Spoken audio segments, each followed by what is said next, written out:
Today I want to look at Father's Day from a different direction. Let's call it the fatherhood of God. Often wise to anticipate his disciples' questions, Jesus was quick to supply the key to the baffling mysteries of life about which everyone was wondering. Can you hear the precious words from the Master's lips? In my Father's house are many mansions. If it were not so, I would have told you.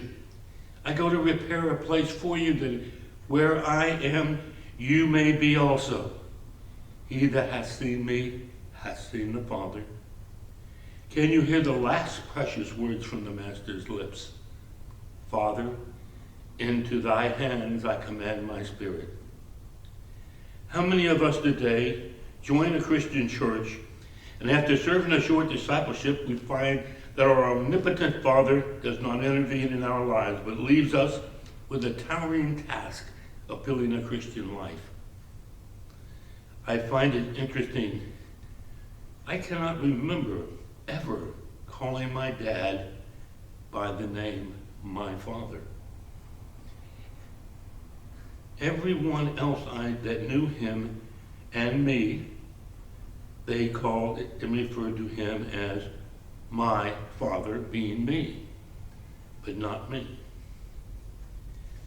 A wealthy man had an only son who was deaf and therefore could not speak, and he sent him to an institution where the boy spent 4 years without interruption, during which time he learned to speak as well as those who were afflicted, if like that can. When the son returned to his home, he stretched out his arms towards his father and said, with a clear and distinct enunciation, my father. His father was so overwhelmed and later said, if I live to be 100, I'll never forget the moment that I heard my son say, my father. Has God ever heard you, one of his children, acknowledge him by calling him my father? What joy there must be in heaven when we learn to say those words in truth. We need God today in our family life, which is close approaching the point of decadence. We need him as a guiding spirit of our nation, which today, more than any other time in our history, must stand strong and firm for the right. We need him in the life of our church, where about half of our members feel no responsibility at all for their part in proclaiming the gospel.